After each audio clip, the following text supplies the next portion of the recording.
Alors bonsoir tout le monde, bienvenue dans le Web Journal de Radio-Québec, édition du 25 janvier 2026. Je me disais juste avant de rentrer en ondes que l'enfer, c'est toujours le début d'un Web Journal de Radio-Québec. Pour moi, c'est le pire moment de la semaine. Je suis toujours hyper stressé, même si ça fait bientôt 8 ans que je fais ça. Et donc,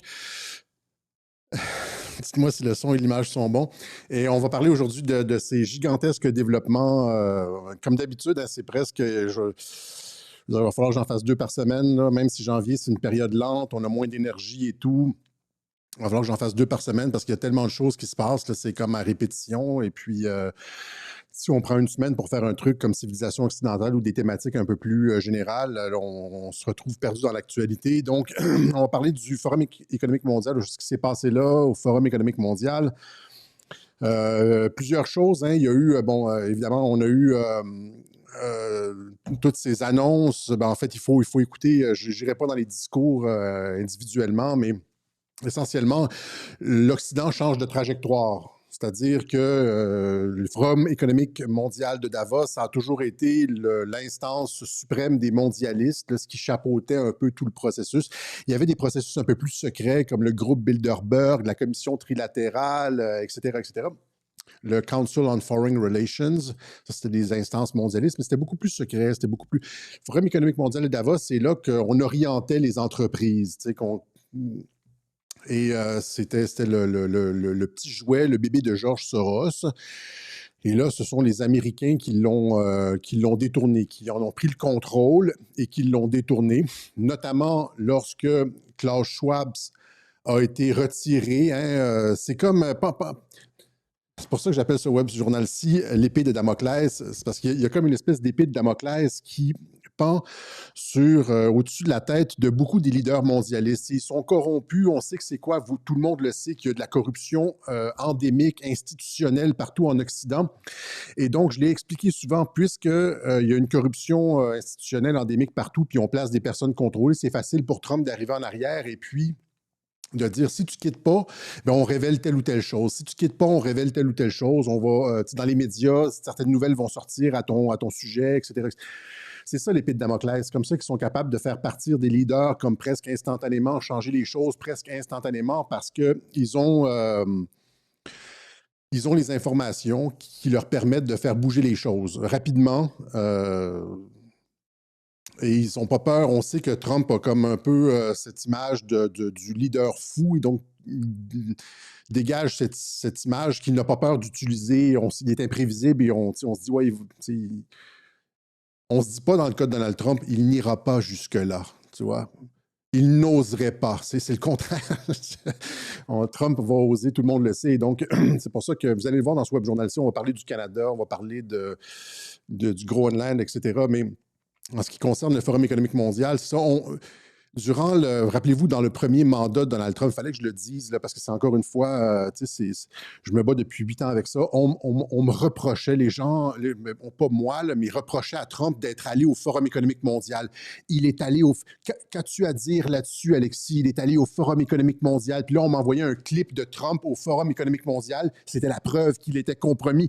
Puis là, je disais à la personne, as-tu écouté son discours?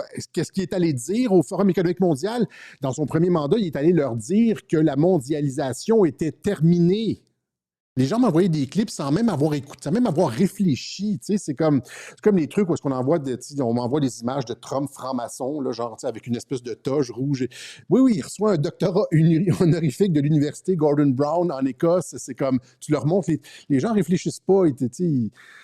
Vous savez ce que je veux dire, j'en ai souvent parlé, j'ai eu des montées de lait là-dessus, mais on m'envoyait ça, tu vois, qu'est-ce qu'il est allé leur dire? Il est allé leur dire que la mondialisation est terminée et ce qu'on voit maintenant, ce qu'on voit maintenant, c'est exactement ça. Il est allé cette fois-ci avec une délégation complète, là. C'est-à-dire, c'est plus juste un représentant, c'est plus Trump et 4 personnes, là.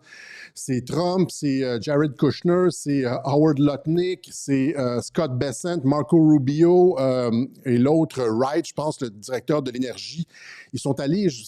Les Américains sont débarqués au Forum économique mondial de Davos et on dit à l'ensemble de la sphère occidentale, parce que c'est ça maintenant. Quand on dit, Trump dit, Ils vont se concentrer plus sur la sphère occidentale, ce qu'ils appellent l'hémisphère occidental. On en a discuté dans quelques web journaux avec le National Security le document sur la sécurité nationale, qui redéfinissait la politique sécuritaire de stratégie des États-Unis. Ils allaient se concentrer sur la zone occidentale. Et le Forum économique mondial, c'est un des piliers de la mise en œuvre de politiques surtout pour les grandes entreprises et tous les décideurs dans la sphère occidentale. Donc, et je reviens encore une fois à une autre idée que j'expliquais, c'est-à-dire que Trump, encore une fois, les complotistes purs et durs lui reprochent d'être allé là, mais ce que Trump ne fait pas, c'est que Trump ne détruit pas les institutions, il les redirige et les utilise à son avantage. Est-ce que j'ai dit ça genre 1000 fois à propos des personnes et des institutions? Trump n'est pas un destructeur. Trump va... Parce que c'est un outil, le Forum économique mondial. Hein, il faut comprendre que c'est un outil et donc tu ne veux pas le détruire comme la plupart des complotistes veulent. Il est allé au Forum économique mondial. Tu veux en prendre le contrôle et le réorienter. Puis après ça, quand tu prends le contrôle de la tête d'un espèce de gigantesque réseau, ben là, tu as de l'influence sur toutes les compagnies, tous les dirigeants qui vont là. Tu comprends-tu que c'est mieux de prendre le contrôle d'une institution mondialiste et de la retourner à ton avantage plutôt que de la détruire? C'est ce que Luke Skywalker et Han Solo n'ont pas compris dans Star Wars 4 The New Hope. Ils ont détruit l'étoile de la mort au lieu de l'utiliser contre l'Empire. Et donc... Et donc, c'est ça, l'Occident, et là, ils ont pris le contrôle on pourrait dire, ils ont pris le contrôle de l'étoile de la mort, et là, ils dirigent ça contre les mondialistes, tu vois, là, puis là, c'est comme le canon, puis et là, et donc, sur tous les grands thèmes, énergie, commerce, migration, les Américains détruisent les concepts mondialistes, les politiques mondialistes, et amène des politiques. C'est quoi Trump? C'est le retour de la nation, des politiques nationalistes, des politiques de stabilisation, de la fin de la mondialisation, de l'ouverture des frontières et de l'intégration du monde. Il n'y aura pas d'intégration du monde, n'en déplaise à Pierre Hillard. OK? Donc, et là, rappelez-vous qu'encore une fois, on reprochait dans la complosphère française le fait que Trump ait rencontré Larry Fink de BlackRock. Rappelez-vous, il faut que je les ramène à la mémoire. Là. Trump avait rencontré, et là, c'était « Qu'as-tu à dire là-dessus, Alexis? » Oui, c'est un ami à Trump, et j'avais tout expliqué ça. J'avais fait un web journal où est-ce que j'avais expliqué que Trump s'était servi de Larry Fink pour reprendre le contrôle du canal de Panama. Rappelez-vous comment j'avais expliqué ça. Et finalement, Larry Fink, qui avait été nommé co-directeur, il remplaçait Klaus Schwab, ou directeur intérim du Forum économique mondial. Puis là j'expliquais à ce moment-là, je veux dire, ben oui, tu as un homme à toi, au lieu d'avoir comme un autre mondialiste. Là, les gens vont dire, Larry Fink, c'est un mondialiste. Non, il est contrôlé par Trump. C'est Trump qui le met là. C'est un ami de Trump. Il va faire ce que Trump veut. Puis là, les gens étaient encore sceptiques. Tu sais, encore une fois, au lieu de détruire, tu retournes à ton avantage. Comprends-tu le judo, là, où il faut qu'on te fasse un dessin? Chose, là.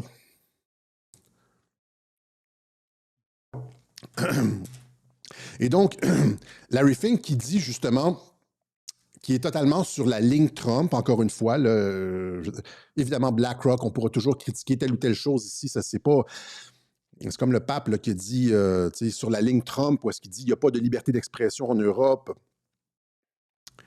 Critiquer, c'est une critique massive, ça, de l'Angleterre, la France et de l'Allemagne. Il n'y a pas de liberté d'expression en Europe. C'est plein le pape, je pense que c'était la semaine dernière ou il y a 2 semaines.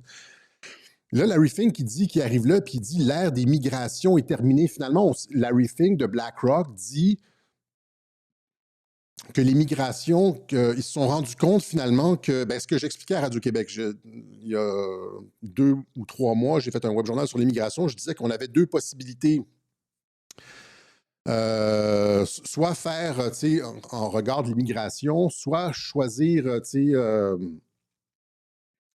il fallait aller du côté du Japon, rappelez-vous, et de la robotisation, etc., plutôt que de détruire nos pays de l'intérieur. Il faut faire le pari, j'expliquais qu'il fallait faire le pari de la technologie les pays qui ont une population décroissante, au lieu de se faire remplacer par des immigrants du tiers-monde sur l'aide sociale qui ont un haut taux de criminalité et qui causent une destruction de la culture et tout, là, qui nous coûte une fortune et puis qui finalement qui font en sorte que nos pays n'existeront plus dans 50 ans, on aurait juste au contraire à faire le pari de l'automation, de l'automatisation. Et comme le Japon, j'expliquais ça. Et c'est exactement ça qu'il dit, Larry Fink, dans son entrevue au Forum économique mondial. Il dit, je vais vous montrer, c'est un clip de 1 minute cuck. Il dit justement, il arrive à cette conclusion-là. Il mentionne justement, il parle de pays avec des politiques d'immigration xénophobes. Il parle de la Chine, il parle du Japon, etc. Et il dit, ils ont fait le pari de l'automation et ça a l'air que c'est mieux pour le futur. Donc, il valide entièrement ça. C'est-à-dire que avec tout ce qui se passe aux États-Unis, la critique de l'immigration de masse en Europe par J.D. Vance, par Trump, etc., qui l'ont fait lors du Forum économique mondial, ils ont critiqué l'immigration de masse. Est-ce que je l'ai ici? J'ai une meilleure planche que ça, là, mais Trump, Europe destroyed by mass migration policies. Il est allé au Forum économique mondial dire exactement ça. L'Europe détruite par les politiques d'immigration de masse, ça reflète ce que fait J.D. Vance. Il y a une poussée là-dessus dans le camp Trump, avec notamment 2 reportages de Tucker Carlson. On va voir ça un petit peu plus loin. Là. Tucker Carlson a une entrevue plus un documentaire de fond sur l'immigration de masse et la destruction des Blancs, des Européens, là. Les politiques de destruction des Blancs, des Européens. Et donc... mais là, ici, c'est le directeur du Forum économique mondial. Comprenez-vous le sens de ça? Est-ce que ça a comme un poids? Est-ce que quelqu'un a relevé ça en Europe? Y a-t-il un analyste qui va parler de ça? En Europe, cette gigantesque volte-face de la part du co-directeur ou directeur par intérim, Larry Fink, du Forum économique mondial. Je vous montre les vidéos. Écoutez bien là, ce qu'il dit. You know, we always used to think shrinking population is a cause for negative growth. But in my conversations with the leadership of these large developed countries that have xenophobic immigration policies, they don't allow anybody to come in, shrinking unemployment, shrinking demographics, these countries will rapidly develop robotics and AI and technology. And if the promise, I didn't say it's going to happen, but if the promise of all that transforms productivity, which most of us think it will, we'll be able to elevate the standard of living of countries and the standard of living of individuals, even with shrinking populations. And so the paradigm of negative population growth is going to be changing. And the social problems that one will have in substituting humans for machines is going to be far easier in those countries that have declining populations. Les problèmes sociaux liés au remplacement des humains par les machines, avec une population déclinante, tu veux que les postes qui étaient occupés par des humains, au lieu de remplacer avec des immigrants du tiers-monde, ben, tu les remplaces par des machines à la place, vont être beaucoup plus faciles à gérer que de faire avoir une politique de porte ouverte, de bar ouvert à des centaines de milliers, des millions d'immigrants du tiers-monde. Alors qu'on nous dit qu'on s'en va dans une économie du savoir. Et donc, c'est ça, il dit essentiellement, les pays qui font le pari de l'automation, de l'intelligence artificielle et de la robotisation vont avoir un meilleur standard de vie que ceux qui ne le font pas, ceux qui ont des politiques comme nous au Canada et en Europe occidentale. Donc ça, c'est majeur. On vient de changer complètement le paradigme de George Soros, de la société ouverte. Tu sais, j'en avais parlé dans les web-journaux d'immigration, on parlait de société ouverte. George Soros qui avait écrit un texte en 1993 qui disait à l'OTAN, l'OTAN doit mettre en application l'ouverture des frontières, des sociétés ouvertes d'immigration de masse, et etc.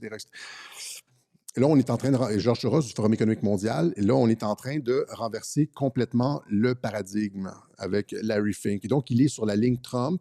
Okay? Même chose avec son directeur du commerce, Howard Lutnick, qui est arrivé à Davos et qui a dit, ben, essentiellement, la mondialisation, c'est terminé. Trump avait déjà dit ça dans son premier mandat, mais là, ça devient, vous comprenez que ça, avec tout ce qui se passe, les tarifs, la remise, la revalorisation des frontières et des ententes bilatérales, au lieu des espèces de super ententes, traités transatlantiques, etc., où est-ce que c'est comme une poignée de personnes qui déterminent les gagnants et les perdants dans un pays, là, c'est des personnes non élues, la population, comme le Mercosur en Europe, là, avec les manifestations des agriculteurs. On me demande de commenter là-dessus, les manifestations d'agriculteurs, mais c'est tellement pointu comme sujet, et je ne peux pas tout faire. Je peux pas. Il faudrait que je regarde les détails de la loi du Mercosur, les conditions en Europe, des Français versus Allemands versus qui gagne. C'est extrêmement local comme dossier. Je ne peux pas faire ça. Je peux pas. Les gens qui font ça se cantonnent à des généralités. Je ne veux pas faire ça. Donc, je fais attention des fois les dossiers, comme on m'a demandé de commenter la ferme des autruches là, qui sont mortes en Colombie-Britannique. C'est super local comme dossier, je peux pas nécessairement faire. En tout cas, tout ça pour dire que Howard Lutnick est arrivé et il a dit que l'ère de la mondialisation est terminée. Et en ce sens, c'est ça, est-ce que les fermiers européens, les fermiers français entendre ça? Est-ce que, ou bien c'est juste à Radio-Québec qu'on parle de ça et puis ça se diffuse jamais? J'ai l'impression des fois qu'on est juste dans notre bulle.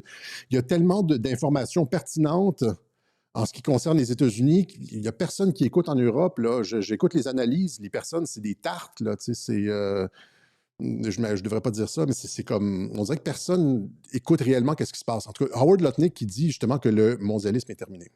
Okay. We are in Davos at the World Economic Forum. And the Trump administration and myself, we are here to make a very clear point. Globalization has failed the West and the United States of America. It's a failed policy. It is what the WEF has stood for, which is export, offshore, far shore, find the cheapest labor in the world, and the world is a better place for it. The fact is, it has left America behind. It has left the American workers behind. And what we are here to say is that America First is a different model, one that we encourage other countries to consider, which is that our workers come first.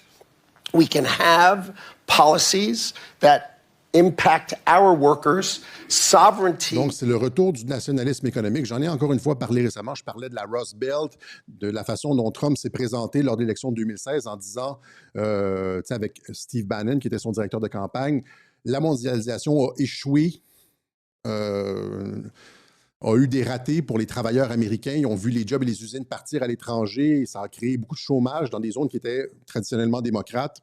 Et c'est la raison pour laquelle Trump est rentré en 2016, parce que les démocrates, dans la Rust Belt, ont voté pour lui. Et donc, c'est une préoccupation de long terme. Et là, vous le voyez encore une fois, ça se concrétise à chaque fois. Donc, il y a comme... les analystes de surface vont dire Trump est imprévisible. Trump est absolument pas imprévisible. Trump est c'est quand même le pain et le beurre de Radio-Québec. Trump est un des politiciens les plus prévisibles. Quand tu comprends le code Trump, ses politiques, ses idées, c'est les mêmes depuis fucking 40 ans. Le bonhomme est probablement le politicien le plus constant de l'hémisphère occidental. OK? Donc, c'est pas vrai que Trump est imprévisible. On sait exactement ce qu'il veut. On essaie de le faire passer pour un fou, mais on sait exactement qu'est-ce qu'il veut puis où est-ce qu'il s'en va. OK? On sait aussi que c'est un homme d'affaires qui fait toujours, qui fait toujours une première offre exagérée pour après ça avoir une position mitoyenne de retrait. Il fait une première offre exagérée, comme pour le Canada, le Groenland, etc. Là, tout le monde dit c'est un fou, il va déclencher la Troisième Guerre mondiale, etc. Finalement, non. On accepte sa deuxième offre plus modérée. Et là, finalement, ce qu'il veut, c'est un businessman. Et les gens ne comprennent pas ça. Non, mais c'est parce que c'est un peu le travail des médias de le présenter comme un fou parce qu'ils veulent créer comme un bouclier idéologique contre le Trumpisme, qui est un retour du nationalisme et la fin du mondialisme. Donc, étant donné que les médias défendent le mondialisme, ils ne veulent pas que les gens comprennent que Trump, c'est le retour de la nation et ont pour mandat de le faire passer pour un fou. Ça change. Évidemment, Trump s'en branle un peu puisqu'il obtient toujours ce qu'il veut à la fin, indépendamment de ce que disent les médias. Comme lorsqu'il a fait élire Mark Carney, il s'est joué des médias en faisant craindre aux Canadiens une annexion. Tout le monde s'est rallié derrière Mark Carney. C'était exactement ce que Trump voulait. J'ai dit dans un web journal il y a 1 an que c'était... j'ai expliqué comment Trump s'y était pris pour faire élire Mark Carney. Et on va voir ça un petit peu plus. On arrive au truc du Canada.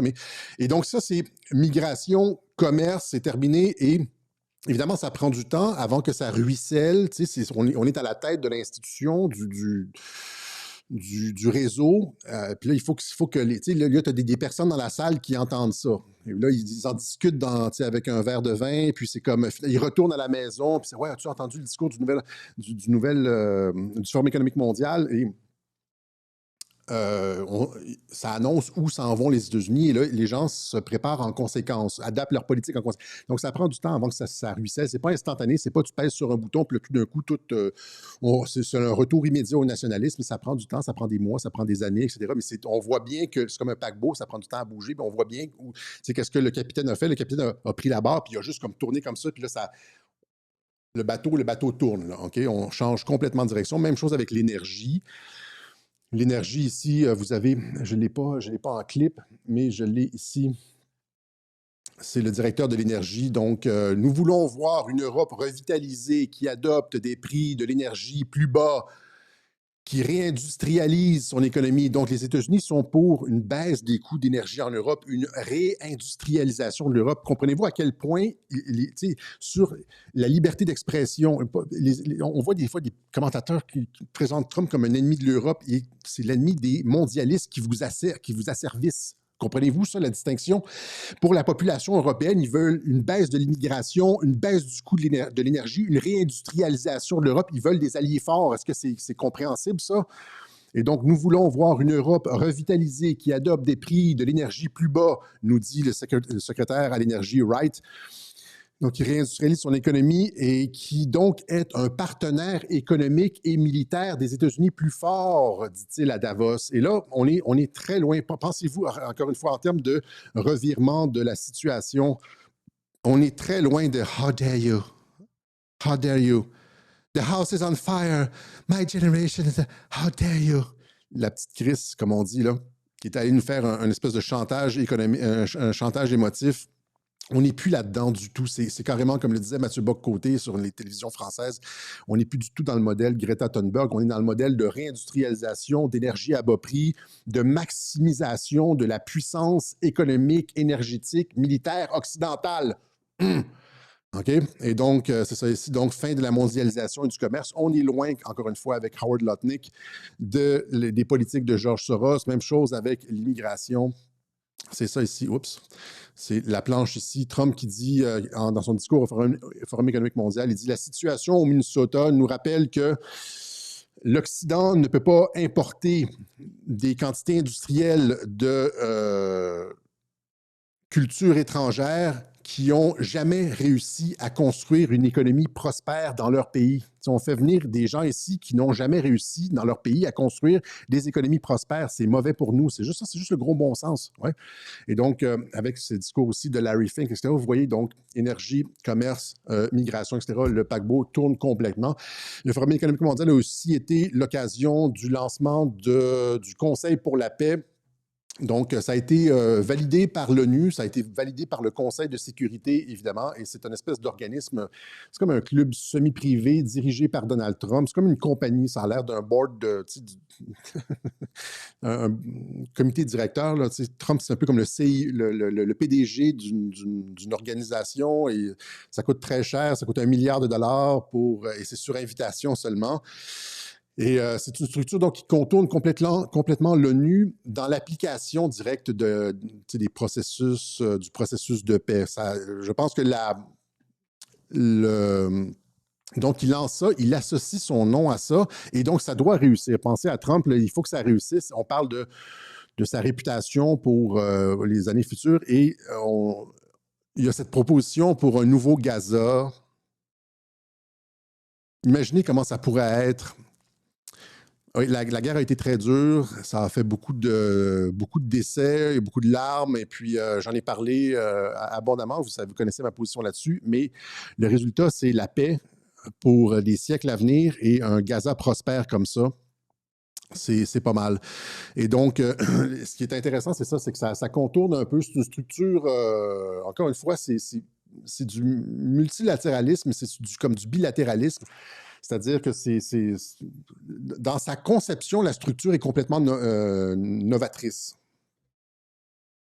C'est-à-dire que c'est comme une compagnie là, avec un comité directeur, etc. Et il y a des personnes de tous les horizons là-dessus. La Chine, la Russie ont été invités, ils n'ont pas encore répondu. Il y a ouais, c'est ça, des personnes privées, des premiers ministres, des présidents de pays. C'est un espèce de conseil pêle-mêle de toutes les personnes que Trump juge qui sont de bonne volonté puis qui peuvent arriver à un consensus. Et donc, ça a été annoncé ici et l'invitation qui avait été faite au Canada a été retirée. Quand Mark Carney est allé en Chine, après que Mark Carney est allé en Chine, en fait, c'est pas après qu'il soit allé en Chine, c'est après son discours à Davos où il a dit essentiellement qu'il a coupé les ponts avec les États-Unis. Et donc, en ce sens, il a fait exactement ce que Trump voulait. Ça va être controversé, mais on va. Évidemment que New Gaza, c'est prévu avec les Palestiniens. Et donc, ici. Et puis, il n'y a pas seulement ça, il y a aussi l'entente sur le Groenland qui a été annoncée à Davos. Hein. Il s'est entretenu avec le directeur de l'OTAN, Mark Rutte, et ils se sont entendus sur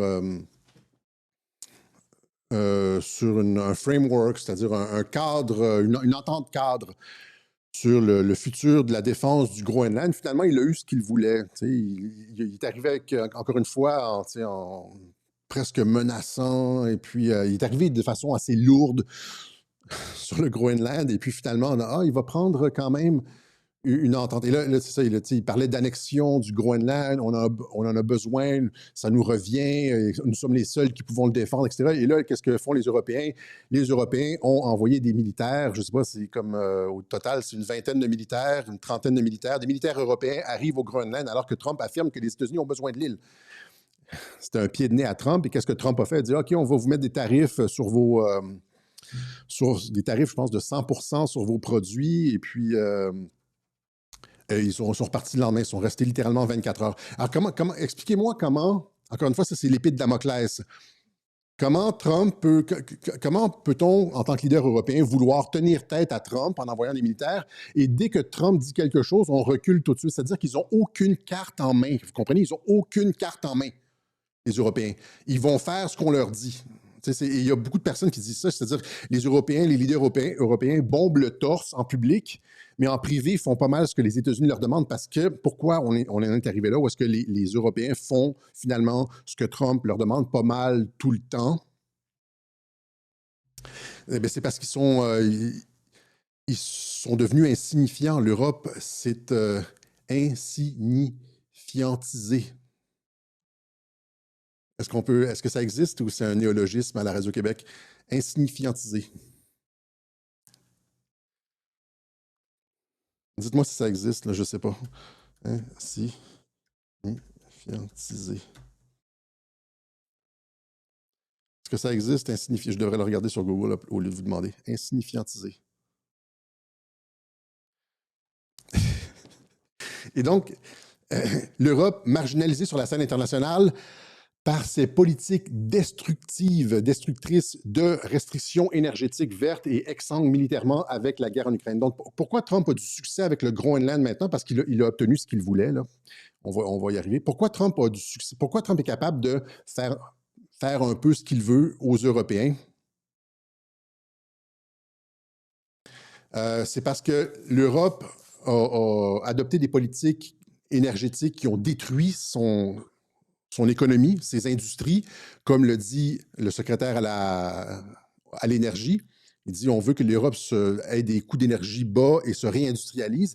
L'Europe a adopté, est rentrée comme, après avoir écouté Greta Thunberg au Forum économique mondial, sont rentrés dans des politiques vertes qui ont fait monter les coûts de l'énergie. Vous le savez, il y a des faillites partout en France qui ont fait monter les coûts de l'énergie et qui ont désindustrialisé, parce que ça a été ça, c'est la pulsion de mort de la gauche, là, c'est-à-dire c'est une désindustrialisation. Et non seulement ils ont désindustrialisé, ils ont réduit, comment on pourrait dire, leur capacité de produire de la richesse, mais la richesse qu'ils avaient, ils l'ont tout envoyée en Ukraine et pour l'accueil des migrants. Oui, c'est tout lié, là.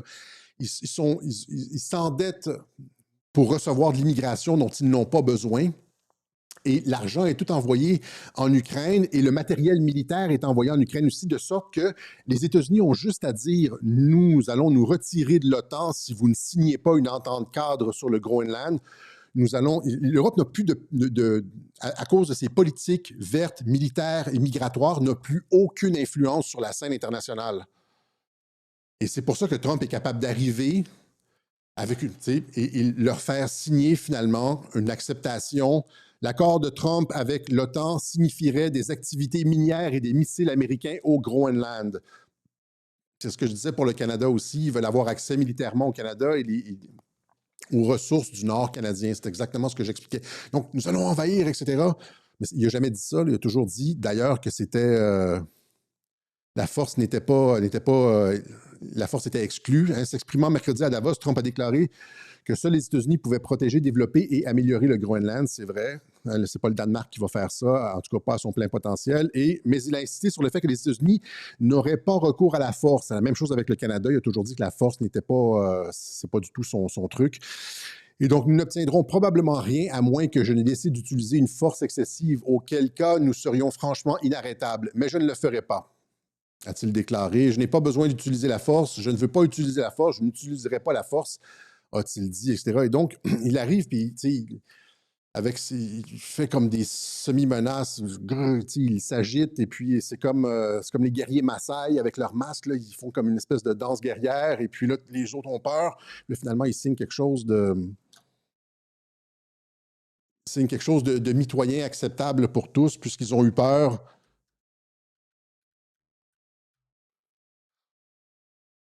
Hein, Trump fait une danse de guerriers Maasai avec un masque puis ses trucs de guerre. Puis là, genre, les autres ont comme subissent l'assaut psychologique, sont terrifiés. C'est comme les Celtes là, qui se mettaient des... ou les Germains qui combattaient tout nus, là, les berserkers, comme on dit en anglais. C'est la guerre psychologique. Et puis après, ils signent une entente finalement mitoyenne. Ah, OK, bon, finalement, les États-Unis ne prendront pas le contrôle du Groenland, mais on va leur laisser mettre des missiles et exploiter avec leur compagnie des mines au Groenland. Donc, c'est la position mitoyenne. On nous dit, donc, Trump a menacé d'y arriver. Ils ont envoyé des soldats. Trump a dit tarif. Ils ont renvoyé les soldats, puis ils ont finalement signé une entente mitoyenne. Mais on nous dit quand même dans les médias que Trump a flanché. Donc, Washington Post, au Groenland, l'Europe s'est mobilisée. Trump a cédé. Trump a cédé. Et l'Europe en a tiré une leçon, nous dit le grand Washington Post. Même chose ici avec...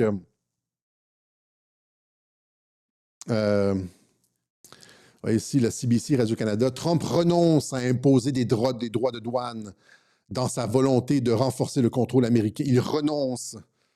Ça ne faisait pas partie d'une négociation où il a finalement renoncé. Donc, c'est bien de tenir tête à Trump. Comment on va arriver à bien négocier avec les États-Unis avec des conceptions aussi ridicules que ça de la politique, de la négociation, etc. On dirait que c'est pour les enfants maternels, vous comprenez? Il y a des décideurs qui lisent ça, tu sais. Il y a comme les politiciens lisent ces âneries-là et puis doivent se dire, genre, nous allons tenir tête à Trump. Et c'est ce que l'Ontario a fait, tu sais, quand ils ont mis une publicité lors du Super Bowl, nous allons tenir tête à Trump parce que c'est ça que Pierre Poilievre aussi, nous allons tenir... C'est toujours catastrophique. Donc, ce que les journaux font quand ils font ce genre de truc-là, quand ils nous empêchent de bien comprendre la stratégie de Donald Trump, c'est qu'ils desservent finalement les politiciens, le public canadien. Ils nous font une illusion, ils nous donnent l'illusion que tenir tête et faire les fanfarons... Tenir tête à Trump et être dur, ça crée des résultats. Or, c'est le contraire. On va le voir avec Mark Carney, c'est le contraire. Au contraire, il faut comprendre la stratégie de négociation, il faut être subtil, nous aussi. Et les journaux nous empêchent d'être subtils et de bien comprendre. Ici. Donc, le mal est fait. Alors que Trump revendique la victoire au Groenland, l'Europe perd confiance. Oui, parce que ça ici, c'est moins pire comme une. C'est NBC aux États-Unis. Donc, le mal est fait. Trump revendique victoire au Groenland. Mais oui, parce qu'il a obtenu ce qu'il voulait, des missiles et les minières. Et là, rappelez-vous ce qu'on disait, encore une fois, sur la prise en étau de l'Europe. Là, vous avez un membre de l'OTAN c'est de la chicane à l'intérieur de l'OTAN avec, il y a eu comme une espèce d'enflure verbale où il y a eu un potentiel clash militaire entre deux. C'est la première fois que ça arrive depuis, je ne sais pas, ça fait combien de temps l'Alliance? Ça fait la Deuxième Guerre mondiale, ça fait presque 80 ans. C'est la première fois qu'il y a un clash comme ça potentiel entre l'hégémon, les États-Unis et d'autres pays de l'OTAN. Hein? Donc,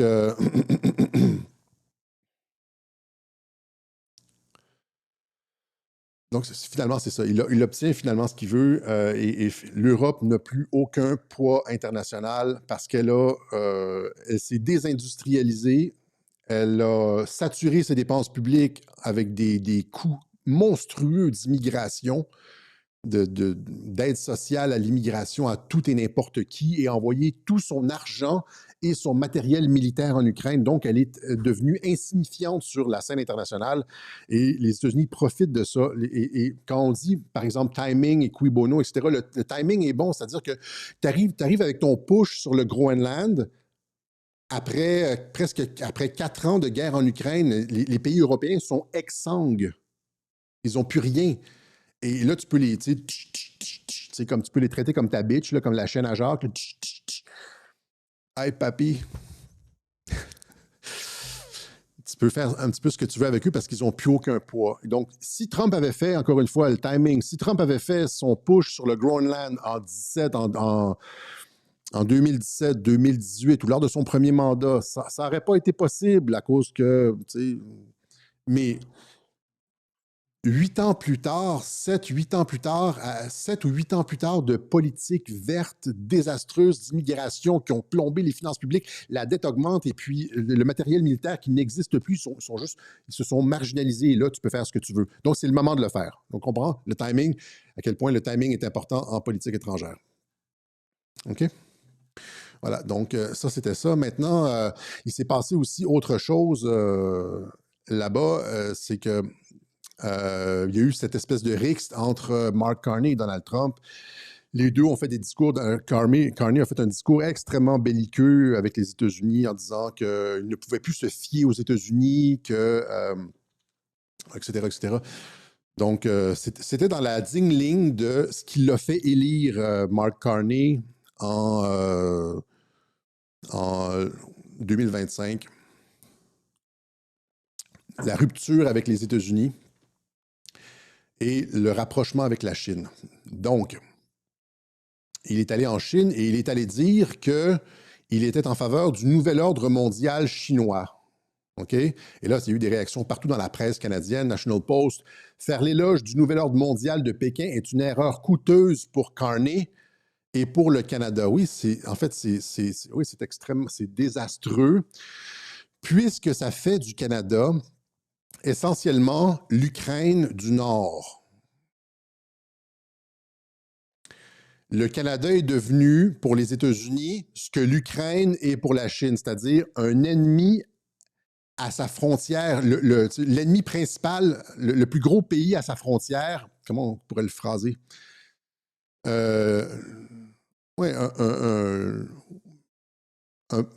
un ennemi existentiel à sa frontière. Et vous comprenez que évidemment que c'est pas possible, on peut pas. Et c'est Mark Carney qui a fait ça. Hein? Donc, la Chine est en train, ça c'était ce matin, 25 janvier, la Chine est en train de s'emparer complètement et avec succès de ce qui fut jadis un grand pays, le Canada. C'est tellement triste de voir ça. J'espère seulement qu'ils laisseront le hockey sur la glace tranquille. Ice hockey. Président Donald J. Trump. Et là, pour comprendre ce que je vais expliquer, il faudrait revoir au complet ce que mon web journal dit il y a 1 an, La fin du Canada, où j'expliquais que non, le Canada ne deviendra pas le 51e État américain, c'est-à-dire que je ne pensais pas que, parce que ça prendrait des référendums et tout ça, et que c'était beaucoup trop risqué et incertain, et Trump ne joue pas des trucs incertains, et que je ne pensais pas qu'il allait avoir, pour faire un résumé, là, je ne pensais pas qu'il allait avoir, par exemple, comme des congressistes québécois au Congrès américain. On n'allait pas être intégré dans les structures par exemple, il n'allait pas avoir des sénateurs américains issus du Québec, là, on s'entend. Donc, il n'allait pas avoir ce genre de structure-là, sauf que je disais qu'il allait avoir comme probablement une nouvelle réorganisation nord-américaine, etc., et que c'était suffisamment gros pour... ça allait changer massivement la donne, ça allait donner accès, un peu comme le Groenland, ça allait donner accès aux Américains au Grand Nord québécois en termes militaires, mais aussi pour les entreprises, les minières, etc. C'est exactement ce que je disais là-bas. Et je disais dans ce web journal-là, je disais que Mark Carney, j'ai expliqué comment Trump a tout fait pour faire élire Mark Carney, comme Mark Carney est un pragmatique et Mark Carney allait faire le jeu de Trump, parce que c'est ça que j'ai dit. J'ai dit ça. J'ai dit que j'ai expliqué les raisons pour lesquelles Trump ne voulait pas de Pierre Poilievre, parce que Poilievre ne voudrait jamais signer. Si Poilievre signait quelque chose avec Trump, ça serait perçu comme une trahison parce qu'il était perçu comme le mini-Trump. Et donc, tout le Canada de gauche n'accepterait jamais que Poilievre signe avec Trump parce que ça serait comme une trahison. Un peu comme avec Netanyahou, c'est-à-dire que si quelqu'un d'autre que Netanyahou signe la paix avec les Palestiniens, ça serait perçu comme une trahison, comme Yitzhak Rabin, le travailliste qui s'est fait tirer. Donc, si la gauche signe avec les Palestiniens, c'est une trahison. Et donc, ça prenait la personne la plus à droite, le boucher de Gaza. Si le boucher de Gaza, on n'aura jamais quelqu'un de plus dur que Netanyahou. Et donc, si Netanyahou signe, on n'aura jamais quelque chose de mieux, etc., etc. Et si quelqu'un de moindre que Netanyahou signe, ça va être perçu comme une trahison. Quelqu'un qui a vendu Israël. C'est la même chose pour le Canada, c'est-à-dire que si quelqu'un... C'est la même logique, là, c'est la même logique. Je ne sais pas si je me fais comprendre clairement. Si Poilievre signe avec Trump, c'est perçu comme une trahison. Or, si Carney le dur signe avec Trump, là, c'est possible parce qu'il a été vraiment dur. Et il y a eu des gestes de rupture avec les États-Unis dans ses discours. Il est allé avec la Chine, etc. Et donc, tout ça pour dire que je pense que Trump a fait élire Carney, il s'entend bien avec Carney, malgré ce que tout le monde en pense, et que je veux pas, il faut vraiment retourner à ce web journal-là et ceux du... j'explique ça en détail, je fais un résumé d'une minute ou deux, c'est ridicule. Mais tout ça pour dire que ce que les gens disent, même mon fils ne comprend pas, il dit, es-tu sûr que Carney, comme fait le jeu de Trump, il est allé avec la Chine? Oui, c'est exactement ce que Trump veut. Oui, c'est exactement ce que Trump veut. Si Carney voulait comme sauver le Canada, il ne ferait pas ça. Tu ne vas pas antagoniser l'hégémon au sud de ta frontière qui a dit genre, tu sais, nous allons réorganiser l'espace, l'hémisphère occidental, tu sais, selon nos besoins. Tu ne fais pas ça parce que tu sais que ça va mener à des actions encore plus dures de la part de Trump. Là il vient de donner avec sa poignée de main, avec son nouvel ordre mondial avec la Chine, il vient de donner carte blanche à Trump. Vous comprenez? Carte blanche à Trump. Il vient de faire du Canada l'Ukraine de l'Amérique du Nord, un problème existentiel pour les États-Unis, une menace à la sécurité nationale des États-Unis, comme l'Ukraine était une menace à la sécurité nationale de la Russie, le Canada est devenu une menace à la sécurité nationale des États-Unis. Ça permet pratiquement n'importe quoi. Ça permet à Trump d'être dur et d'appuyer, entre autres, par exemple, le démantèlement du Canada. Okay? Là, on est là-dedans. Les États-Unis appuient maintenant officiellement le démantèlement du Canada. Si Carney avait été doux avec les Américains, si Carney avait été doux et pragmatique avec les Américains n'auraient pas pu appuyer le démantèlement du Canada et appuyer le mouvement sécessionniste en Alberta parce que ça aurait été perçu comme une ingérence ou comme un bris diplomatique ou c'est les États-Unis qui auraient été excessifs là-dedans. Mais là, étant donné que Carney vient de faire ça avec la Chine, là, les États-Unis peuvent être durs et être en faveur de la partition du Canada. Et c'est exactement ce que Scott Bessent a fait, le directeur de l'énergie, c'est pas le directeur, le secrétaire au commerce, pardon, Scott Bessent, qui vient d'appuyer officiellement l'indépendance de l'Alberta en disant que nous avons des valeurs communes et Scott Bessent, un membre de l'administration Trump, veut que l'Alberta intègre les États-Unis. Le premier ministre, un membre influent de l'administration Trump, le secrétaire au Trésor Scott Bessent, c'est pas le commerce, c'est le secrétaire au Trésor, le commerce, c'est Lotnick, en ondes, est favorable au morcellement du Canada, affirmant que l'Alberta serait un atout pour les États-Unis. Et donc c'est comme Carney, avec son affaire de Chine et son discours belliqueux à Davos, vient de permettre ça. Vous comprenez? C'est comme du tac au tac. Si la population de la province choisissait l'indépendance lors d'un référendum qui pourrait avoir lieu cette année. Ils sont en train. Et qu'est-ce qui s'est passé quand Carney est allé en Chine? Là, j'aurais dû avoir les vidéos. Quand Carney est allé en Chine comme ça, parler de nouvel ordre mondial, présentement, en Alberta, il y a le processus pour un référendum est en marche, c'est-à-dire qu'ils doivent obtenir des signatures. Je pense que c'est presque 300 000 signatures ou quelque chose comme ça. Et là, tout d'un coup, après le voyage de Carney en Chine et le truc sur le nouvel ordre mondial, tout le monde, les gens se sont précipités pour aller voter, pour aller signer la pétition en faveur de le référendum pour l'indépendance de l'Alberta. Donc, Carney a propulsé le mouvement indépendantiste albertain en refusant le pipeline vers le Pacifique, en allant se jeter dans les bras de la Chine, etc.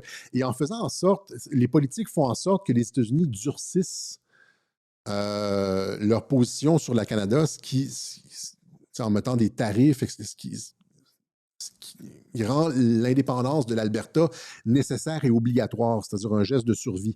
Donc ici, il dit, regardez ce qu'il dit, je lis la vidéo ici, là. Besant, Alberta. Elle n'est pas traduite, là, mais...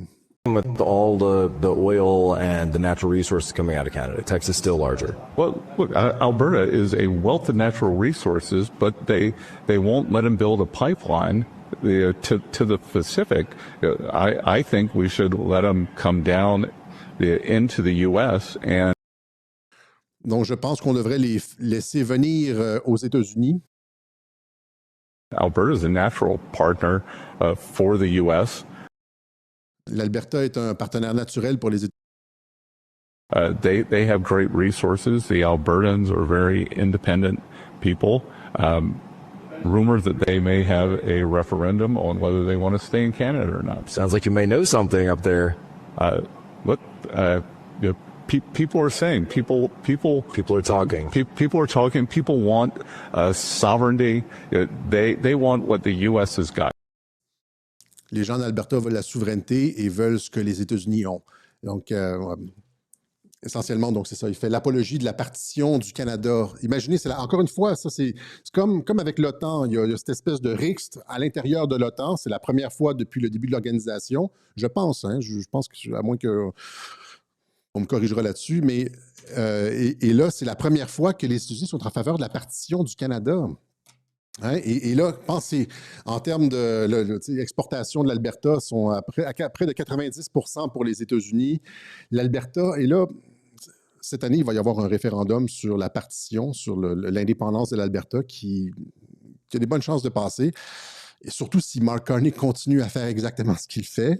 Il propulse, il alimente, il jette une bûche dans le feu du mouvement indépendantiste Alberta à chaque fois qu'il s'ouvre la gueule contre les États-Unis essentiellement, et il continue à alimenter ça. Et regardez ici, vous avez comme les contributeurs et bénéficiaires du système de péréquation canadienne. Alberta's Net Contribution to Ottawa, c'est l'Alberta a envoyé à Ottawa dans le système de redistribution de la richesse nationale. Il y a comme un système où est-ce que chaque province envoie soit reçoit de l'argent ou envoie de l'argent en fonction pour équilibrer un peu le pays. L'Alberta a envoyé 244 milliards de dollars à Ottawa, alors qu'au bout de la liste, celui 327 millions, c'est le Québec.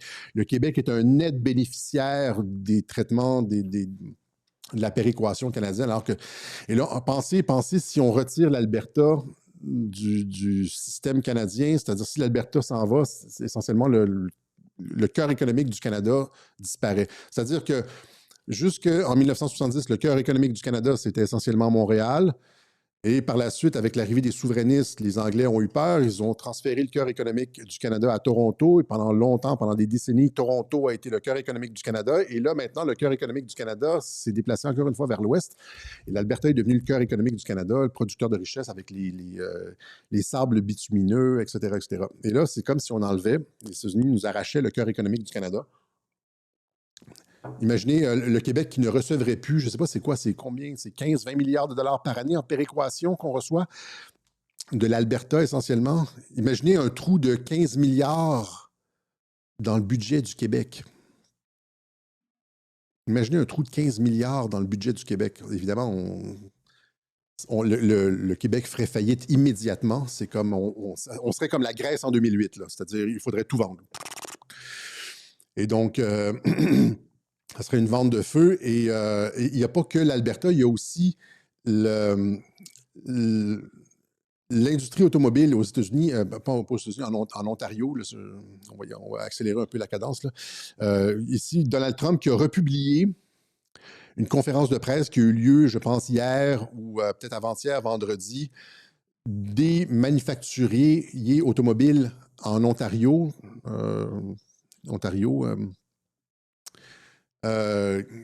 qui se plaignent des tarifs. Évidemment, l'industrie automobile ontarienne est en train de s'effondrer à cause des tarifs, c'est-à-dire que les États-Unis ont décidé de rapatrier la production industrielle des autos aux États-Unis et laisser mourir la production canadienne. C'est-à-dire que dans le cadre des ententes de l'ALENA, on s'est réparti un peu les trucs. OK, on va vous laisser une partie du secteur manufacturier, automobile, les Canadiens. Vous allez produire en Ontario et vous allez les vendre aux États-Unis. On va acheter nos propres voitures. Essentiellement, c'est ça. Là.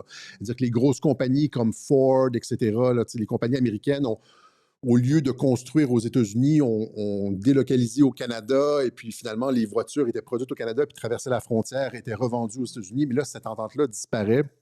Et le secteur, il le dit dans la conférence de presse, le directeur des producteurs automobiles de l'Ontario, il dit le marché canadien est trop petit pour ce qu'on a à offrir. Ça nous prend absolument accès au marché américain. Donc là, on a... Ce que je veux dire, c'est que l'industrie automobile, c'est comme un peu la vache à lait de l'Ontario. Encore une fois, dans les arrangements économiques, là, au Québec, c'était l'industrie aéronautique et en Ontario, c'était l'industrie automobile. Là, il y a l'Alberta qui va quitter. En tout cas, c'est pas certain, là, mais imaginez si l'Alberta quitte et l'Ontario, qui est le deuxième centre d'importance industrielle au Canada, s'effondre. Là, on a un pays qui est plus viable. On a ce qu'on appelle en relations internationales un failed state, un État qui a échoué, un failed state, c'est-à-dire les finances publiques vont s'effondrer comme... c'est à une vitesse quantique. Le Canada sera plus viable. Vous comprenez ce que je veux dire, là? Et là, tu as Mark Carney qui essaye même pas de sauver la relation, qui va en plus exacerber ça en disant qu'il va justement prendre des voitures chinoises. Il va laisser les voitures chinoises rentrer au Canada, alors que c'est pas bon du tout pour les travailleurs canadiens, c'est-à-dire qu'on les produira même. C'est-à-dire que les producteurs canadiens, en plus d'avoir un petit marché, vont avoir la compétition des voitures chinoises. C'est complètement ridicule. Ils peuvent plus vendre aux États-Unis.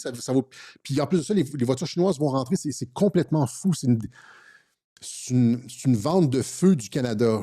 Vous comprenez? Et donc, tout ça pour en arriver, ce qui va se passer, probablement, c'est une réorganisation du territoire. Quand le Canada, encore une fois, sera comme l'Europe, c'est-à-dire exsangue, il n'y aura ni la force militaire pour se défendre, il n'aura plus de poids diplomatique. Son économie aura été ruinée par, comme en Europe, des politiques vertes de merde, de l'immigration qui nous coûte des dizaines, des centaines de milliards. Et une industrie, un pays désindustrialisé, ben, les États-Unis vont pouvoir comme un peu imposer leurs termes, comme en Europe avec le Groenland, etc. Vous comprenez un peu la logique de ça? Donc, c'est quoi les piliers en relations internationales? Il n'y a pas de cadeau, là. Oh, ils sont méchants, etc. On s'en fout de vos considérations morales. En relations internationales, la seule chose qui compte, c'est la force. Il y a des gens qui sont idéalistes, la petite madame, qui dit « Oh, c'est pas gentil. » En relations internationales, c'est pas ça. Il n'y a pas de moralité, c'est une question de pouvoir. Et donc, si un pays veut se maintenir sur la scène internationale, il doit avoir une armée qui se respecte, une industrie solide et des finances publiques en santé. On s'entend-tu là-dessus? Il doit contrôler ses frontières, avoir une armée solide, avoir des finances publiques en santé et une industrie aussi robuste. Et partout en Occident, on a ouvert les frontières, vidé nos armées, je veux dire, en désinvestissant puis en envoyant finalement tout ce qui restait en Ukraine. On a des finances publiques qui sont plus tenables. Mark Carney qui dépense encore plus que Trudeau. La dette augmente, puis on s'endette à coût de dizaines de milliards pour les immigrants puis des politiques vertes. Puis on désindustrialise. Fait que après ça, c'est presque un cadeau pour les Américains, tu sais. Mais évidemment, ce qui est la finalité de ça, c'est que ça va détruire les élites, ça va provoquer du changement. Il va y avoir une période difficile.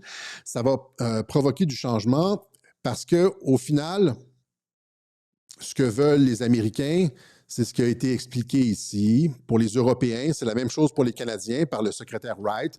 Nous voulons voir une Europe revitalisée. Ça va être la même chose pour le Canada. Donc, soyons patients. On va juste se débarrasser de la corruption. Là. Ça va être un moment difficile à passer, mais donc, nous voulons voir, on va juste remplacer Europe par Canada. Nous voulons voir un Canada, parce que c'est la même logique, c'est ça qu'ils veulent. Nous voulons voir un Canada revitalisé qui adopte des prix de l'énergie plus bas, qui réindustrialise son économie et donc qui est un partenaire économique et militaire des États-Unis plus fort. C'est exactement la même logique. Vous comprenez? C'est juste qu'il faut tordre le bras aux élites mondialistes pour y arriver. OK? Il va falloir que le Canada change ses politiques migratoires, change ses politiques commerciales, réindustrialise, remette de l'argent dans son armée, etc., etc. OK? Donc, et là, ça nous amène aussi au point, donc, sur le Québec. Les gens me demandaient souvent, là, fais quelque chose sur le Québec, fais quelque chose sur le... On parle d'épée de Damoclès, et là, il y a François Legault qui a démissionné il y a 2 semaines. Legault vient de recevoir le traitement Maduro. Legault qui a été... on lui a montré la porte. Legault n'est pas parti par lui-même. Il n'a pas finalement décidé que je dois m'occuper de mes enfants puis partir. Là, ça va être trop difficile, je ne me rendrai pas à l'élection. Là. Non. C'est le même traitement que Justin Trudeau. Quand Justin Trudeau s'est rendu à Mar-a-Lago, ils étaient tous sourires. Hein? Et là, les gens, encore une fois, Trump a trahi, il négocie avec Trudeau. Qu'est-ce qui se passe? 1 semaine après, Trudeau est parti. Regardez le beau sourire de Trump. Hein? C'est un peu comme quand il reçoit les Lubavitch au bureau ovale. C'est protocolaire. Et donc, c'est la même chose. Il quitte. Est-ce que Trudeau était censé se rendre jusqu'à l'élection? Et il a quitté avant. Même chose avec François Legault. Il n'était pas censé quitter. Il a dit le 10 décembre en entrevue à Cube Radio. Il a dit « Il faut que je reste », affirme François Legault. Il a fait toute son émission à défendre son mandat. Il a passé une émission, c'est sur YouTube, là, une émission à Cube en disant « Non, nous avons des réalisations, il y a eu des moments difficiles, nous avons bien fait ». Il défendait son mandat le 10 décembre. « Il faut que je reste », affirme François Legault, confirme qu'il sera candidat aux élections de 2026. Qu'est-ce qui se passe? Littéralement 2 semaines plus tard, il reçoit le traitement Maduro. L'épée de Damoclès, là. Imagine si on commençait à se poser des questions sur la légitimité de l'élection 2022. Hein, les rétrocommissions, les pots de vin, etc. Le gars qui a détruit le Québec. Et donc, comme Justin Trudeau, et paradoxalement, il y a aussi un troisième personne qui a disparu, c'est Pablo Rodriguez. Et si vous avez suivi un peu la saga Pablo Rodriguez au Parti libéral, donc les 2 principaux partis, la CAQ et le Parti libéral, se retrouvent sans chef. C'est un croc en jambe à l'intérieur du parti, ça, Pablo Rodriguez. C'est-à-dire que cette histoire de 100 $ qu'on donnait pour des votes, là, toutes les informations ont été... C'est un croc en jambe. C'est difficile, c'est de l'inférence, là, j'ai pas de preuves, mais ça sent le coup politique monter, c'est-à-dire que tu mets cet homme-là en place, puis tu as tout ce qu'il faut pour le faire tomber au bon moment. Et c'est souvent comme ça que les politiciens, ils ont la merde sur les politiciens, ils peuvent les faire tomber à n'importe quel moment. Et là, c'est ça. Et là, on se retrouve dans une dynamique au Québec où on a le premier ministre qui a démissionné, le chef de l'opposition, le Parti libéral, on pave la voie pour le Parti québécois, qui est un parti indépendantiste qui veut lui aussi briser le Canada. Hein? Et démission de François Legault, Paul Saint-Pierre Plamondon réclame des élections hâtives au printemps. Ben oui, c'est parce que la dynamique, il n'y a pas de chef de Parti libéral. Vous comprenez? C'est comme... et donc, vision synoptique, timing et cui bono, à qui bénéficie tout ce remue-ménage au Québec? Paul Saint-Pierre Plamondon donne raison à Donald Trump. Tout d'un coup, c'est comme... On pourrait faire un web journal, l'américain, PSPP, l'américain. Comme Sarkozy, là, l'américain avec ses lunettes puis sur son jet ski. Rappelez-vous les photos? Et là, ça, c'était ce matin, encore une fois, je pense, ce matin là, ou hier. Hein? Donc, 25 janvier, c'est ça. Ou c'était hier, je ne sais pas, je ne me rappelle plus. Donc, Paul Saint-Pierre Plamondon donne raison à Donald Trump. Paul Saint-Pierre Plamondon donne raison à Donald Trump. Le Canada et le Québec ont été de mauvais voisins sur la question de l'immigration illégale et le trafic de fentanyl à la frontière. C'est du n'importe quoi, réplique François Bonnardel, etc. Mais vous voyez comme le rapprochement ici, et ils sont pas... vous avez... Les souverainistes au Québec doivent comprendre, il y a beaucoup de personnes qui en parlent sur X, doivent comprendre qu'ici, il y a un moment historique où... peut-être pas pour la souveraineté complète du Québec, un espèce de truc complètement indépendant avec un passeport québécois, etc., mais une renégociation complète. Il y a un moment là, où est-ce que les choses sont en ébullition. Vous comprenez qu'il y a comme une liquéfaction des structures habituelles. Normalement, comme des fois, pendant des décennies, des années, des décennies, il n'y a rien qui bouge, les trucs sont figés dans le béton, et puis il n'y a comme pas de traction, n'importe quoi que tu dis, ça avance pas, ça mène nulle part, etc. Et il y a des personnes, il y a des moments où tout change très rapidement, où est-ce que les structures deviennent fluides, et il y a des possibilités de réarrangement d'organisation sociale, d'organisation politique, etc. Et c'est à ce moment-là qu'il faut battre le fer pendant qu'il est chaud. Et là, il y a des souverainistes qui commencent à comprendre que les États-Unis ne sont pas nos ennemis, et qu'une déclaration, de toute façon, une déclaration d'indépendance serait nulle sans l'appui des États-Unis et que c'est le moment de battre le fer, etc., etc. Tout ça pour dire que les deux partis maintenant qui se retrouvent propulsés sont le Parti québécois, qui est numéro 1 dans les sondages, et le Parti conservateur du Québec, que j'ai vilipendé. Après l'élection, c'était clair qu'Éric Duhem s'était couché, chef du Parti conservateur du Québec. C'était clair qu'Éric Duhem s'était couché. J'ai été très dur avec lui. Je l'ai appelé le traître, oui, parce qu'il nous a trahis, effectivement. Mais là, il y a comme... Étant donné que je suis un pragmatique en politique, je ne suis pas un idéaliste, un essentialiste, je suis un pragmatique, c'est-à-dire qu'en politique, tes ennemis d'hier peuvent être les amis de demain. C'est ça que les gens doivent comprendre. Tes ennemis d'hier en politique, si tu es pragmatique, si tu es intelligent en politique, si tu es machiavélien, au bon sens du terme, là, si tu es pragmatique, tes ennemis d'hier peuvent être tes alliés d'aujourd'hui, ou tes alliés de demain, etc. Vous comprenez ce que... Et là, donc, il y a ce qui est intéressant aussi, c'est cette espèce de tournant identitaire du Parti conservateur du Québec. Candidat à Québec, Éric Duhem veut corriger le déficit de natalité. Et donc, il rentre encore une fois sur la thématique qu'on voit aux États-Unis sur l'immigration, la natalité. Il y a comme J.D. Vance qui dit... parce que je l'ai ici. J.D. Vance qui disait ici, je pense que c'est récent ça, J.D. Vance appelle l'Occident à reconsidérer les bébés comme une bénédiction. La marque de la barbarie de l'Occident est que nous traitons les bébés comme des inconvénients à jeter au lieu de les traiter comme des bénédictions que nous devrions chérir, dit J.D. Vance. Et là, ça vient avec tout le truc de Tucker Carlson sur l'immigration et le sort des Européens, des Blancs là, en Occident. Et ici, il a reçu un William F. Buckley, justement sur la démographie des Européens, des Blancs en Europe. Ça, c'est Tucker Carlson. Et a produit un documentaire ici, un documentaire de plusieurs heures sur le Tucker Carlson Network. L'Europe a connu davantage de changements au cours de la dernière génération qu'à aucune autre période de son histoire. Des décennies de migration massive ont détruit la cohésion sociale du continent, transformé de belles villes en bidonvilles et relégué les Blancs au rang de minorité raciale, comme à Londres, etc., Bruxelles.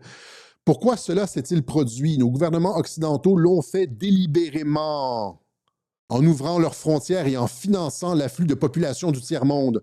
Comment s'y sont-ils pris? Le nouveau documentaire de Tucker Carlson Network, Replacing Europe, apporte la réponse. Et je vous invite à l'écouter. C'est sur la chaîne de Tucker Carlson. Et ça ici, c'est l'entrevue Replacing America. C'est la même chose, mais spécifiquement pour les États-Unis avec cet invité-là ici, William F. Buckley. Donc, mais tout ça pour dire que c'est ça, J.D. Vance... qui parlait de faire des enfants, etc. C'est intéressant ça parce que c'est exactement sur la ligne de Radio-Québec. Je ne sais pas que... Je sais pas si c'est moi qui écoute leur truc qui sent l'air du temps ou bien si c'est eux qui écoutent Radio-Québec. On le saura finalement jamais. Si c'est eux qui écoutent Radio-Québec puis qui prennent leur cue de Radio-Québec, ou si c'est moi finalement qui... Je sens comme un peu l'air... On le saura pas. Mais tout ça pour dire que Éric Duhem embarque dans ce mouvement-là. Avant, c'était juste économique, son truc. C'était la droite économique, là, genre. Puis l'immigration, c'était super bien. Et puis, on a besoin de travailleurs, etc. Non, ça fait monter les loyers, ça fait baisser les salaires. C'est de la fucking merde, OK? L'immigration, ça sert à rien. Ça sert juste à remplacer les populations, pillage, c'est ça. Donc, candidat à corriger le déficit de natalité. Puis avec elle, comment elle s'appelle, là, Marie-Élie, quelque chose, là, qui a une approche plus identitaire, là, enracinée. Donc, il change un peu son fusil d'épaule et avec la dynamique qui est en train de changer aux États-Unis, on pourrait voir qu'Éric Duhem change aussi. C'est-à-dire qu'il a été, moi je pense que, je n'ai pas de preuves, là, mais je pense qu'il a été, on l'a fait chanter lors de la dernière campagne. C'est pour ça qu'il a changé il ne s'est pas présenté au débat. Il aurait pu détruire François Legault sur la pandémie. Il ne l'a pas fait. Puis après ça, sa campagne a été mise sur pause pour les 2 dernières semaines. On lui a dit, tu t'écrases et puis c'est Legault qui rentre, puis tu dénonces pas la fraude électorale, puis tu sabotes ton parti essentiellement.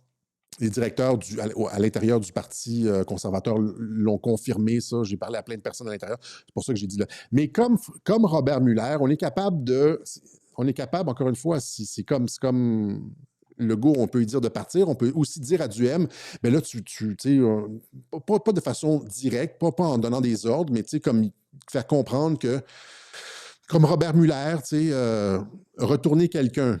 Vous comprenez? Et donc, alors que Duhem qui a travaillé, qui a eu des liens probablement avec la CIA, puisqu'il était professeur de démocratie en Irak. Il travaillait pour un organisme qui était associé au National Endowment for Democracy, qui est une vitrine de la CIA.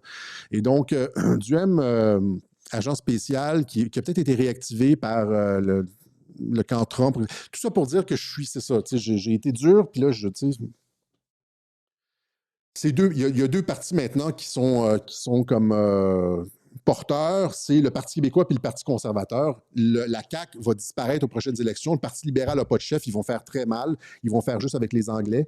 Et puis, Québec solidaire, ça va faire juste ça va fonctionner avec les communistes à Montréal. Et pour le reste du Québec, en tout cas, ça ouvre la voie au Parti conservateur, vous comprenez? C'est-à-dire, et au Parti québécois. Ça crée des conditions favorables. OK?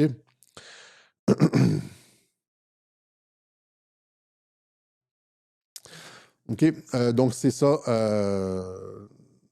Réorganisation. Donc, on a, et le Québec, comme l'Alberta, le Québec est une puissance économique, une puissance énergétique, je veux dire. Donc, il y a le pétrole en Alberta et il y a le Québec, il y a l'énergie hydroélectrique qui alimente tout le nord, le nord-est américain, là, la Nouvelle-Angleterre. Presque 90% de l'énergie de la Nouvelle-Angleterre, Maine, Connecticut, jusqu'à Boston, jusqu'à New York, ça vient du Québec. Et donc, Trump a besoin de sécuriser ça. Et donc, il pourrait vouloir avoir une entente avec les souverainistes québécois, etc. Et donc, mais tout ça pour dire que si Carney continue à abonder dans le sens de l'alliance avec la Chine, le combat frontal avec les États-Unis, alors que personne n'est capable de le faire, les Européens ne sont pas capables de tenir tête. Si on continue comme ça, on fait du Canada l'Ukraine de l'Amérique du Nord, eh bien, c'est sûr qu'il va y avoir une solution à l'Ukraine. Ça va être le démantèlement du Canada, etc.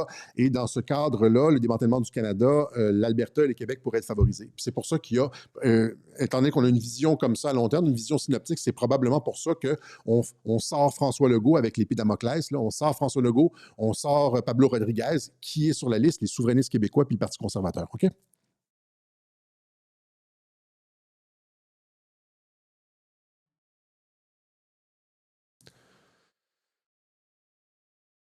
Voilà, donc ça, c'était pour ça. On va terminer bientôt, je vais faire 1h11. Je veux juste un petit retour sur le Venezuela. Encore une fois, pour ceux qui n'ont toujours pas compris que ce raid-là n'était pas possible et que ce n'est pas une invasion du Venezuela, etc., pensez à... regardez juste la réaction du Venezuela après que son président ait été kidnappé par les États-Unis. OK? Donc, le Venezuela, au lieu de se braquer contre les États-Unis, imaginez comme l'Iran, si les États-Unis faisaient un raid au moment des relations belliqueuses avec George Bush, l'Iran contre Bush, le grand Satan, Ahmadinejad, etc. Les États-Unis arrivent avec des hélicoptères à Téhéran, prennent Ahmadinejad et sortent pour l'envoyer devant les tribunaux, etc., comment l'Iran aurait réagi à ce moment-là? Ou si les États-Unis rentraient en Corée du Nord, attrapaient Kim Jong-un et sortaient, et puis comment la Corée du Nord réagirait? Normalement, il réagirait en se braquant, en ripostant, etc. Mais le Venezuela fait tout le contraire, ce qui confirme l'idée d'une entente préalable, etc. Notamment, ils abondent dans le sens des Américains, c'est-à-dire que c'est comme, ils se braquent pas du tout, c'est comme ils serrent la main, puis c'est rendu comme business as usual. Le pétrole, ouverture accrue du secteur pétrolier vénézuélien aux investissements étrangers, en particulier américains, répondant à une demande centrale de Washington pour des réformes pétrolières, acceptation comme base de négociation de l'influence américaine sur le volume et la destination des exportations de pétrole dans le genre, les Américains ne veulent pas que le pétrole aille pour la Chine, etc. Alors que Maduro rejetait ça. Au niveau politique, remaniement ministériel écartant Alex Saab, un allié clé de Maduro et cible de longue date des autorités américaines, c'est lui, Alex Saab, un allié de Maduro écarté. Donc, ils font tout ce que les Américains leur demandent. Tout. Venezuela freeze, le Venezuela qui libère des prisonniers politiques. Donc, lancement d'une libération progressive de certains prisonniers politiques arrêtés lors de la répression post-électorale de 2024, répondant à une exigence des États-Unis. Déclaration annonçant l'intention d'accueillir des investissements américains et desserrer, pas resserrer, mais desserrer les liens avec les ennemis des États-Unis comme l'Iran et la Russie, etc. Autorisation de contact de haut niveau avec les responsables américains, y compris une communication directe entre Trump et Rodriguez. Une visite du directeur. Donc, ils se sont parlé au téléphone comme si de rien n'était. Et tu as même le directeur de la CIA, John Ratcliffe, qui se rend à Caracas.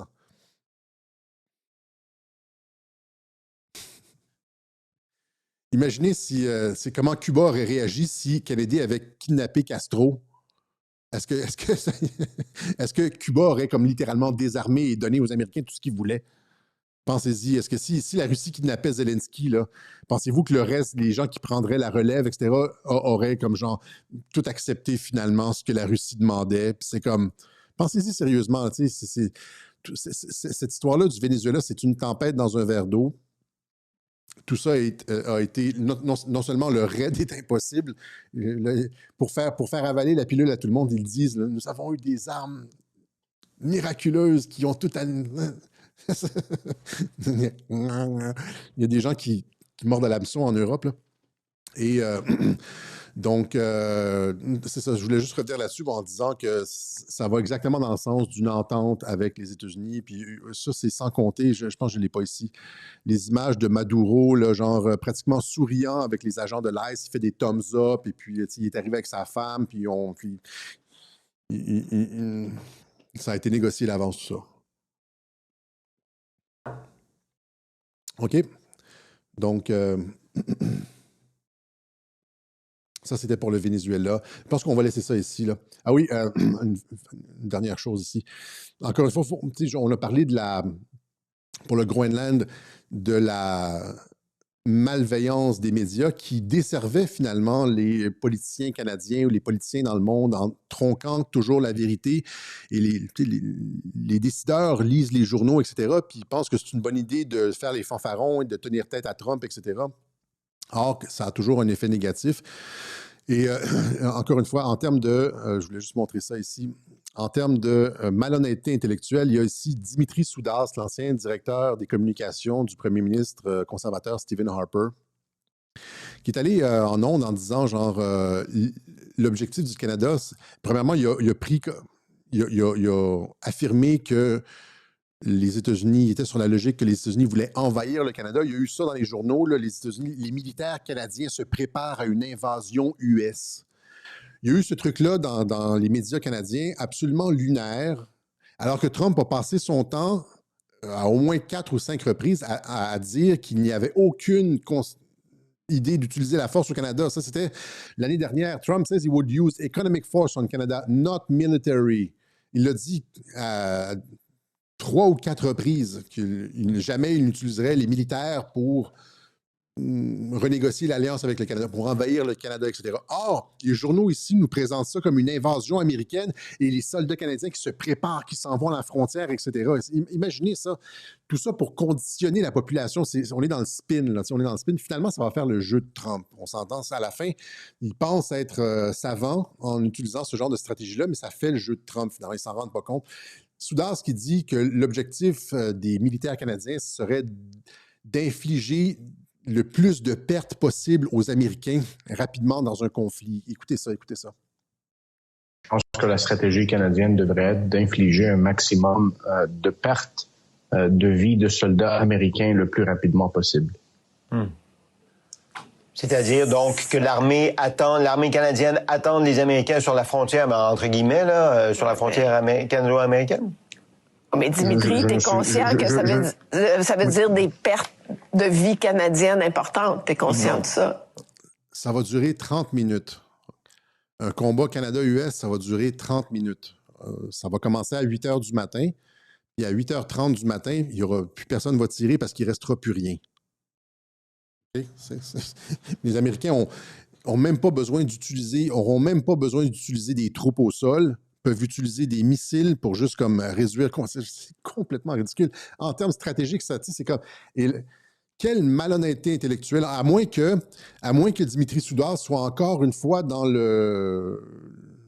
la logique de Carney, de cette espèce de double jeu de radicaliser les Canadiens, ce qui va permettre à Trump de accélérer les politiques dures menant à un démantèlement du Canada. Donc, en tout cas, vous comprenez ce que je veux dire. S'il pense réellement ce qu'il dit, puis il est dans une logique de confrontation, ça n'a aucun sens. Stratégique, militaire, économique, politique, ça n'a aucun sens. Et donc, c'est peut-être juste pour radicaliser la population canadienne, mais c'est une erreur de radicaliser la population canadienne. Ça fait le jeu de Trump. Et donc, voilà, tout ça pour dire que c'est ça, c'est qu'on nous dit en tout cas, les médias... on entend des choses totalement irresponsables dans les médias. Voilà. Donc, c'est ce qu'on avait pour vous aujourd'hui. On est quoi? 1h19. Hein? Donc, Forum économique mondial, le monde change. On est en train de faire bouger le paquebot, tant au niveau de l'énergie, commerce et de l'immigration. On a pris le contrôle de l'institution au lieu de la détruire. Et là, on est en train de réorganiser complètement les politiques de la zone occidentale, de ce que les Américains appellent l'hémisphère occidental.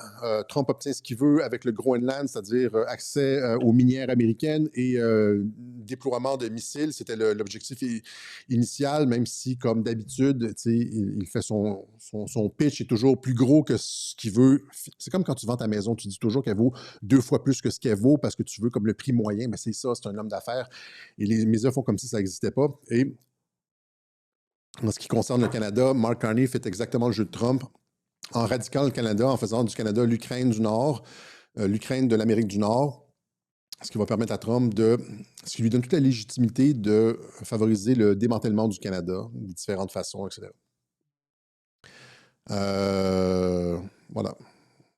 C'est pas mal ce qu'on... Puis, même chose pour le Québec. Donc, l'épée de Damoclès, c'est le fait de pouvoir faire partir à souhait les politiciens corrompus, Trudeau, Legault, Rodriguez, je veux dire, l'épée de Damoclès contre les Européens. Les Européens vont envoyer des troupes symboliques au Groenland. L'épée de Damoclès, tarif, ils retournent après 24 heures. Toc, toc, toc, toc, toc. Voilà, c'est l'épée de Damoclès, hein, dans la mythologie, c'est la peur d'avoir une conséquence, à n'importe quel moment, d'avoir une conséquence négative. Tu as une conséquence négative qui te pend au-dessus de la tête à n'importe quel moment. Hein, donc, on n'ira pas dans l'histoire, là. Mais voilà, donc c'est ce qu'on avait. On remercie ceux qui ont fait une contribution au Web Journal de Radio-Québec. Radio-Québec, c'est l'info comme nulle part ailleurs. C'est l'info qui clarifie tout. Et donc, soutenez-nous. On est une petite PME, on fait le pitch à la fin du Web Journal. On n'est pas capable de survivre sans l'appui des auditeurs de Radio-Québec. Janvier, c'est après Noël, et donc c'est toujours un moment difficile. Donc,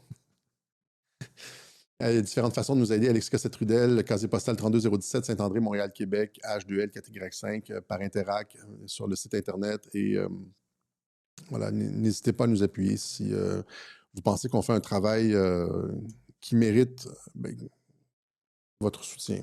Voilà. OK? Est-ce que c'est ce qu'on avait pour vous aujourd'hui? On se donne rendez-vous à je pense que cette semaine, je vais faire un autre.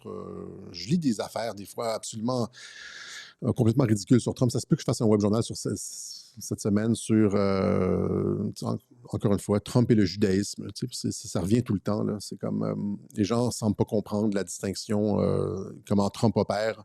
C'est beaucoup axé là-dessus en Europe. Là, dès que tu serres la main comme d'un juif ou tu as un juif dans ton administration, c'est comme tu es automatiquement compromis. Et donc, on va sortir de l'analyse people, parce que c'est beaucoup de ça. Hein, quand tu dis j'arrête Kouchner, etc., c'est de l'analyse pari-match. C'est pas de l'analyse géopolitique basée sur des faits. Je pense que je vais le faire cette semaine. Si on ne le fait pas cette semaine, on le fera l'autre semaine d'après. Ça dépend. C'est janvier. Il y a plein de personnes qui m'ont proposé des entrevues. J'ai reçu au moins 4 ou 5 offres d'entrevues. Puis janvier, c'est pas le bon moment pour les entrevues. Il fait noir à 4 heures au Canada. Et puis, je ne suis pas. Au mois de mars, quand il recommence à faire clair, on a un regain d'énergie et peut-être. Ouais. Mais tout ça pour dire que ça se peut que j'en fasse un cette semaine. Pour les gens qui suivent assidûment le Web Journal de Radio-Québec, ça va être.